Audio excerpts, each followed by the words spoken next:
Hello guys, welcome to online school. Today we see chapter 5 अधिकार of 11th class राजनीतिक विज्ञान.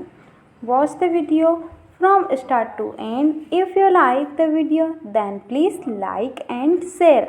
आइए हम चैप्टर 5 अधिकार के क्वेश्चन आंसर डिस्कस कर लेते हैं. ठीक है.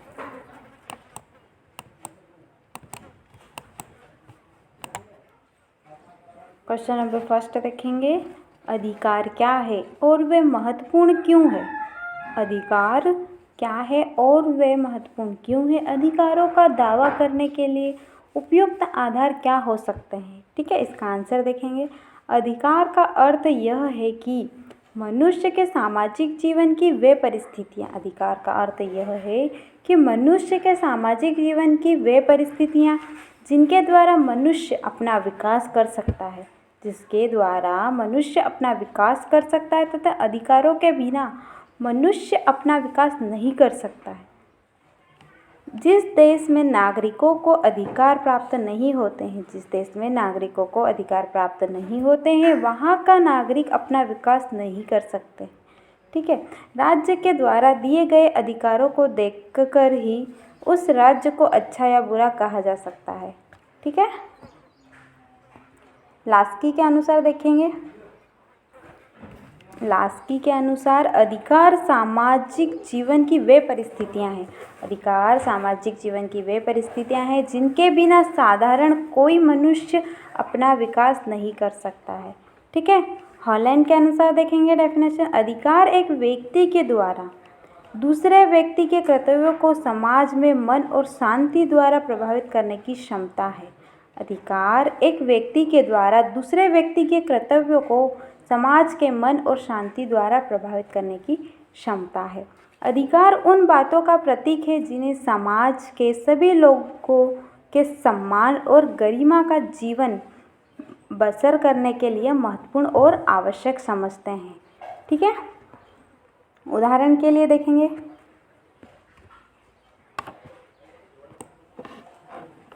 उदाहरण के लिए आजीविका का अधिकार सम्मानजनक जीवन जीने के लिए जरूरी है. लाभकर रोजगार में नियोजन होना व्यक्ति को आर्थिक स्वतंत्रता देना. रोजगार में नियोजन होना व्यक्ति को आर्थिक स्वतंत्रता देना, इसीलिए यह उसकी गरिमा के लिए प्रमुख है. लाभकर रोजगार में नियोजन होना व्यक्ति को आर्थिक स्वतंत्रता देता है, इसीलिए यह उसकी गरिमा के लिए प्रमुख है. अपनी बुनियादी ज़रूरतों की पूर्ति हमें अपनी प्रतिभा और रुचियों की ओर प्रवृत्त होने की स्वतंत्रता प्रदान करती है. ठीक है. अधिकार के महत्व देखेंगे. अधिकार से व्यक्ति के व्यक्तित्व का विकास होता है. अधिकार से व्यक्ति के व्यक्तित्व का विकास होता है. नेक्स्ट पॉइंट देखेंगे. अधिकार से व्यक्ति के अंदर पाई जाने वाली शक्तियों का विकास होता है. नेक्स्ट पॉइंट देखेंगे. इससे व्यक्ति और समाज की उन्नति होती है. ठीक है. इससे व्यक्ति और समाज की उन्नति होती है. अधिकार सरकार को निरंकुश बनाने से रोकता है. अधिकार सामाजिक कल्याण का एक साधन है. ठीक है. अधिकार सामाजिक कल्याण का एक साधन है. अधिकार व्यक्ति के जीवन की सुखमय बनाता है. ठीक है. अधिकार व्यक्ति के जीवन को सुखमय बनाता है. अधिकार के मांग के आधार पर कुछ पॉइंट देखेंगे. ठीक है. फर्स्ट पॉइंट देखेंगे. मनुष्य अपनी अनेक आवश्यकता की पूर्ति करना चाहता है, इसी से उसके जीवन का विकास होता है. उसकी सबसे पहली मांग यही है कि उसे ऐसे अवसर मिले जिनसे वह अपनी आवश्यकताओं की पूर्ति कर सके. मनुष्य की सबसे पहली मांग क्या है? कि ऐसे अवसर मिले जिससे वह अपनी आवश्यकता की पूर्ति कर सके. अधिकारों का निर्माण इन्हीं मांगों के आधार पर होता है. ठीक है. नेक्स्ट पॉइंट देखेंगे. मांग अधिकार तभी बन सकते हैं जबकि उनकी प्राप्ति उन्हें जीने के लिए आवश्यक दिखाई दे. उनकी प्राप्ति जीने के लिए आवश्यक दिखाई दे. ठीक है. नेक्स्ट पॉइंट देखेंगे. समाज उस मांग को उचित समझकर स्वीकार करे. समाज उस मांग को उचित समझकर स्वीकार करे. ठीक है. नेक्स्ट क्वेश्चन देखेंगे. Question number 2. किन आधारों पर यह अधिकार अपनी प्रकृति में सार्वभौमिक माने जाते हैं। ठीक है, इसका आंसर देखेंगे। अधिकार जीवन की परिस्थितियों के रूप में महत्वपूर्ण और आवश्यक है। अधिकार जीवन की परिस्थितियों के रूप में महत्वपूर्ण और आवश्यक है, परंतु अधिकारों को सार्वभौमिक कहा जा सकता है क्योंकि उनकी सभी कालों में सभी लोगों द्वारा मांग रही है। वे अपने व्यवहार और सभ्यता के कारण महत्वपूर्ण हैं। ये अधिकार मानव अस्तित्व के लिए मौलिक अधिकार है। ठीक है, मानव अस्तित्व के लिए मौलिक अधिकार है। वस्तुतः अधिकार मौलिक शर्तें हैं जो मानव जाति के लिए आत्मसम्मान और महत्वपूर्ण है। ठीक है, निम्नलिखित अधिकारों को सार्वभौमिक अधिकार कहा जाता है। किन किन अधिकारों को सार्वभौमिक अधिकार कहा जाता है देखेंगे। जीविका का अधिकार, फर्स्ट पॉइंट है जीविका का अधिकार। जीविका का अधिकार एक व्यक्ति के जीवन का आधार है जिससे उसका जीवन चलता है, इसीलिए यह अति महत्वपूर्ण, आवश्यक और सार्वभौमिक है। यदि एक व्यक्ति को अच्छा रोजगार प्राप्त हो तो इससे उसको आर्थिक दृष्टि से स्वावलंबी बनाने का अवसर मिलेगा और इससे उसका महत्व और अस्तित्व बढ़ जाएगा। ठीक है, इससे उसका महत्व और अस्तित्व बढ़ जाएगा। जब एक व्यक्ति की आवश्यकताएं विशेष रूप से आर्थिक आवश्यकताएं पूरी हो जाए तो उसके प्रतिभा और कौशल में विकास होता है, उसका शोषण समाप्त हो जाता है। ठीक है, नेक्स्ट पॉइंट देखेंगे। अभिव्यक्ति की स्वतंत्रता हमें विभिन्न प्रकार से अपने को व्यक्त करने का अवसर प्रदान करता है। इस अधिकार के द्वारा लोग अपने को लिखित बोलकर या कलात्मक रूप से व्यक्त कर सकते हैं। इस अधिकार के द्वारा लोग अपने को लिखित बोलकर या कलात्मक रूप से व्यक्त कर सकते हैं। ठीक है, नेक्स्ट पॉइंट देखेंगे। शिक्षा का अधिकार व्यक्ति को मानसिक, नैतिक और मनोवैज्ञानिक विकास में सहायता करता है। इससे हमें उपयोगी कौशल प्राप्त होते हैं। ठीक है, इससे हमें उपयोगी कौशल प्राप्त होते हैं जिससे हम जीवन के विविध पक्षों के चुनाव में सक्षम हो जाते हैं। इसीलिए शिक्षा के अधिकार के सार्वभौमिक अधिकार स्वीकार किया जा सकता है। ठीक है, नेक्स्ट क्वेश्चन देखेंगे।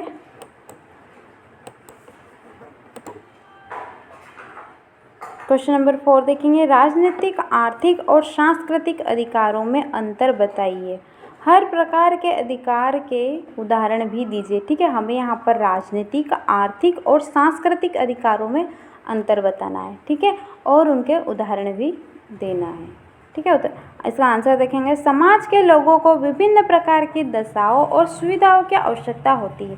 समाज के लोगों को विभिन्न प्रकार की दशाओं और सुविधाओं की आवश्यकता होती है जिनको वे अधिकार के रूप में प्राप्त करना चाहते हैं तथा अपना विकास करना चाहते हैं। ठीक है, फर्स्ट में देखेंगे राजनीतिक अधिकार देखेंगे। राजनीतिक अधिकार नागरिकों को कानून के समक्ष बराबरी तथा राजनीतिक प्रक्रिया में भागीदारी का हक देते हैं। इनमें वोट देने और प्रतिनिधित्व चुनने, चुनाव लड़ने, राजनीतिक पार्टियां बनाने या उनमें शामिल होने जैसे अधिकार शामिल है। ठीक है, इनमें वोट देने का अधिकार, प्रतिनिधित्व चुनने का और चुनाव लड़ने का, राजनीतिक पार्टियां बनाने का या फिर उनमें शामिल होने जैसे अधिकार शामिल है। राजनीतिक अधिकार नागरिक स्वतंत्रताओं से जुड़े होते हैं। ठीक है, राजनीतिक अधिकार नागरिक स्वतंत्रताओं से जुड़े होते हैं। कुछ राजनीतिक अधिकार निम्न प्रकार से हैं। ठीक है, जैसे फर्स्ट पे कानून के समक्ष समानता है, अभिव्यक्ति की स्वतंत्रता, मतदान का अधिकार और निर्वाचित होने का अधिकार। ठीक है,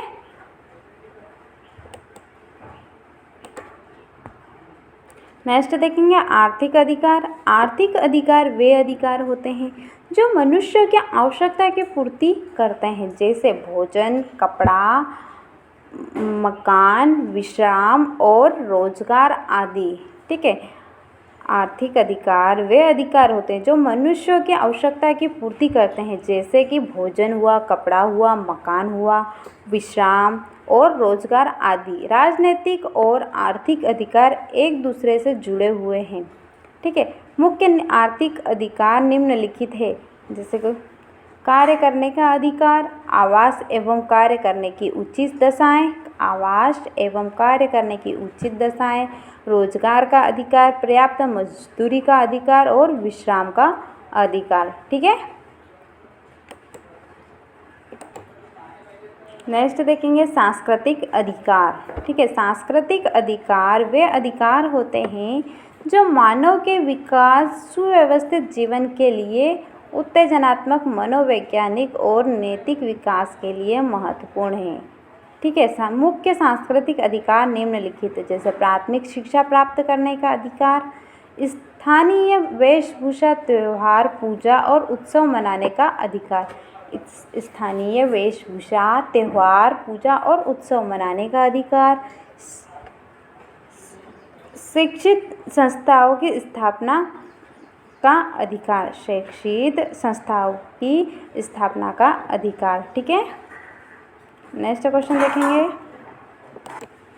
अतिरिक्त प्रश्नोत्तर। ठीक है, अतिरिक्त प्रश्न देखेंगे। क्वेश्चन नंबर फर्स्ट, अधिकार क्या है, उदाहरण के द्वारा समझाइए। अधिकार क्या है, उदाहरण के द्वारा समझाइए। ठीक है, इसका आंसर देखेंगे। अधिकार उन बातों का प्रतीक है जिन्हें समाज के सभी लोगों के सम्मान और गरिमा का जीवन बसर करने के लिए महत्वपूर्ण है और आवश्यक समझते हैं। ठीक है, उदाहरण के लिए देखेंगे, आजीविका का अधिकार सम्मानजनक जीवन जीने के लिए जरूरी है। लाभ कर रोजगार में नियोजित होना व्यक्ति को आर्थिक स्वतंत्रता देता है, इसीलिए यह उसकी गरिमा के लिए प्रमुख है। ठीक है, लाभ कर रोजगार में नियोजित होना, लाभ कर रोजगार में नियोजित होना व्यक्ति को आर्थिक स्वतंत्रता देता है, इसीलिए यह उसकी गरिमा के लिए प्रमुख है। अपनी बुनियादी ज़रूरतों की पूर्ति हमें अपनी प्रतिभा और रुचियों की ओर प्रवृत्त होने की स्वतंत्रता प्रदान करती है। ठीक है, अधिकार का अर्थ यह है कि मनुष्य के सामाजिक जीवन की वे परिस्थितियां हैं, मनुष्य के सामाजिक जीवन की वे परिस्थितियां हैं जिनके द्वारा मनुष्य अपना विकास कर सकता है तथा अधिकारों के बिना मनुष्य अपना विकास नहीं कर सकता है।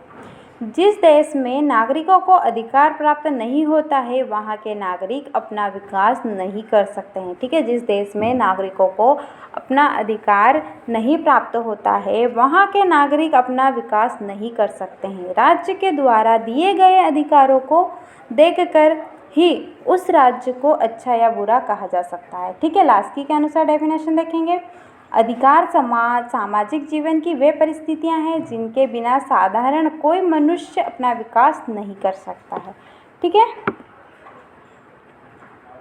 हॉलैंड के अनुसार देखेंगे, अधिकार एक व्यक्ति के द्वारा दूसरे व्यक्ति के कर्तव्यों को समाज के मन और शांति द्वारा प्रभावित करने की क्षमता है।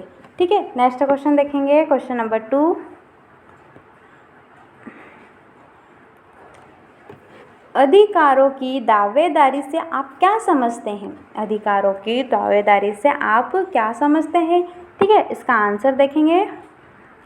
अधिकारों की दावेदारी से अभिप्राय यह है कि वे हमारी बेहतरी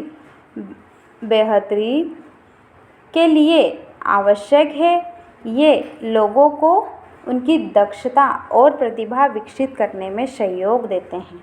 उदाहरण के लिए देखेंगे, शिक्षा का अधिकार हमारी तर्क शक्ति विकसित करने में मदद करता है। शिक्षा का अधिकार हमारी तर्क शक्ति विकसित करने में मदद करता है, हमें उपयोगी कौशल प्रदान करता है और जीवन में सूझबूझ के साथ चयन करने में सक्षम बनाता है। व्यक्ति के कल्याण के लिए इस हद तक शिक्षा को अनिवार्य समझा जाता है कि उसे सार्वभौम अधिकार माना गया है। ठीक है,